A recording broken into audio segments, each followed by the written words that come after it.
comment Allah va-t-il faire vivre cette terre après sa mort? Et Allah va lui montrer qu'en fait, il peut tout faire. Et c'est la conclusion de ce verset. C'est, le prophète va dire, Daniel, قال أعلم أن الله على كل شيء قدير. Je sais, vraiment, là j'ai la preuve, subhanallah, qu'Allah, il peut tout faire. Il est capable de toutes choses. Il est omnipotent. Pourquoi? Pour lui montrer comment Allah va faire revivre cette ville, il va lui faire un time skip. Il va l'endormir, il va le faire mourir pendant 100 ans, et il va le faire revivre. Il va lui dire combien de temps tu es resté. Il va dire, par rapport au soleil, un jour, ou une partie d'un jour. Alhamdulillah. Et Allah va lui dire, regarde-toi, tu n'as aucun mal, et regarde ta nourriture. Et ta boisson, elle n'a pas pourri, elle ne s'est pas gâtée. Mais ton âne, lui, s'est complètement décomposé, il reste que quelques ossements. Ça veut dire, Allah, là, il lui montre quoi? Il lui montre, je t'ai fait mourir et je t'ai fait revivre, et si je veux, je peux conserver les choses, telles que ta nourriture, et si je veux, je peux les faire se décomposer, comme ton âne. Troisième chose, Allah, il va lui montrer, et ton âne, que j'ai laissé se décomposer, que j'ai fait se décomposer, je vais le reformer, je vais le recréer, je vais le faire revivre sous tes yeux. C'est pour ça que le prophète, il dit quoi à la fin du verset? Allah, s'il veut, il peut faire mourir, s'il veut, il peut faire revivre, s'il veut, il conserve, et s'il veut, il décompose, et s'il veut, il reforme ce qu'il a fait se décomposer. Ça, c'est la première histoire. Ensuite, l'histoire du prophète Ibrahim, le verset suivant. وَإِذْ قَالَ إِبْرَاهِيمُ رَبِّ أَرِنِي كَيْفَ تُحْيِي الْمَوْتَى. Quand le prophète Ibrahim a dit à Allah, oh mon Seigneur, montre-moi comment tu fais revivre les morts. Et Allah va lui dire, قَالَ أَوَلَمْ تُؤْمِنْ.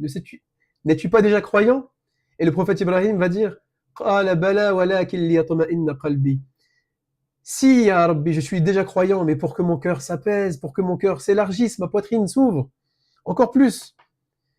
قال فخذ أربعة من الطير. Prends 4 oiseaux, capture 4 oiseaux.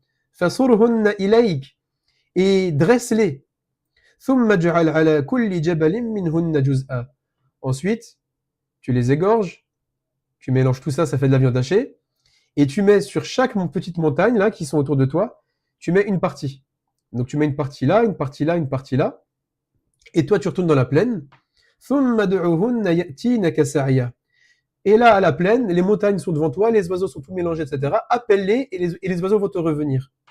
Wa'alam, et sache, annallah, sache qu'Allah, azizun hakim, qu'Allah est tout puissant et sage. Tout puissant dans le sens irrésistible, rien ne peut lui résister. En arabe, aziz, le mot aziz, on l'utilise aussi en amour. Si tu es épris d'une personne, tu peux utiliser ce mot.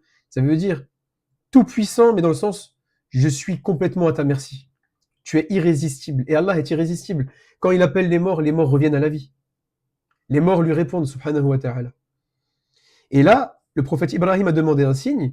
Et là, c'est une sagesse d'Allah. Les signes, quand on les demande, ils ne sont jamais gratuits.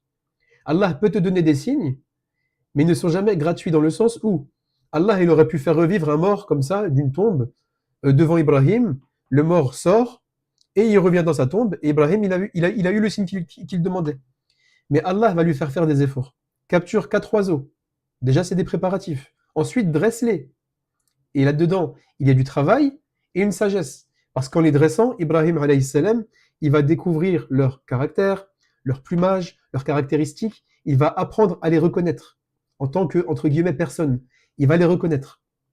Parce qu'il a passé du temps avec eux. Il a travaillé avec eux. Ensuite, il les égorge et il doit placer sur chaque montagne une partie. Donc, il doit monter la montagne, poser une partie, redescendre la montagne, remonter la montagne, une autre, et redescendre. Tout ça, c'est un travail. Combien de temps ça a duré? Combien de jours, combien de semaines ça a duré pour un signe? Et ensuite, il appelle et les oiseaux arrivent. Et Ibrahim, maintenant qu'il a passé du temps avec eux, il les reconnaît et il sait que ce sont ces oiseaux-là que Allah il a ressuscité, subhanallah. Et maintenant, Allah parle des sadaqas en nous disant, celui qui fait revivre les morts, subhanallah, n'est-ce pas celui qui est le plus sûr? C'est pas celui le plus sûr à qui prêter. Ton prêt, il est entre de bonnes mains, entre guillemets. Et donc, l'exemple de ceux qui dépensent fi sabilillah, c'est l'exemple comme d'une graine qui va donner 7 épis. Et dans chaque épi, il y a 100 graines.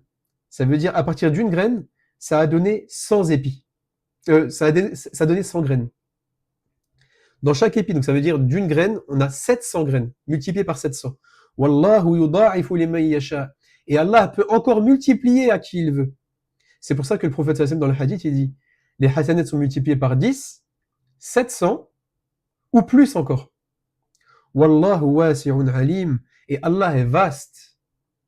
Et alim, il est omniscient. Il connaît les intentions.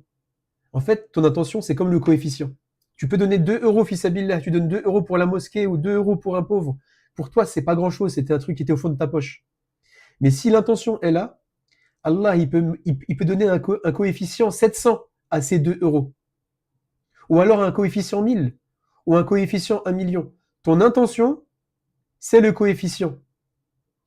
Ton intention, c'est ce qui va multiplier. Ou alors, tu peux donner 1 million d'euros à une mosquée ou à un pauvre, mais ce million d'euros va t'emmener en enfer. Parce que l'intention, elle était mauvaise. Tu as donné pour quelqu'un d'autre qu'Allah. Tu as donné pour que les gens te regardent, pour que les gens te voient, pour que les gens t'admirent et disent que tu es généreux. Et là, tu vas en enfer. La même action, elle peut t'emmener au paradis ou en enfer selon l'intention. C'est pour ça qu'Allah dit « Wallahu wasi'un alim ». Allah, il est vaste. Et sa récompense, elle est vaste. Mais il est alim. Il sait tout. Et donc, c'est lui qui est le plus à même de récompenser. Les anges écrivent nos actions, mais ils ne connaissent pas le secret de nos cœurs. C'est pour ça que ce n'est pas les anges qui nous jugent. Il n'y a que Allah qui peut nous juger. Alhamdulillah.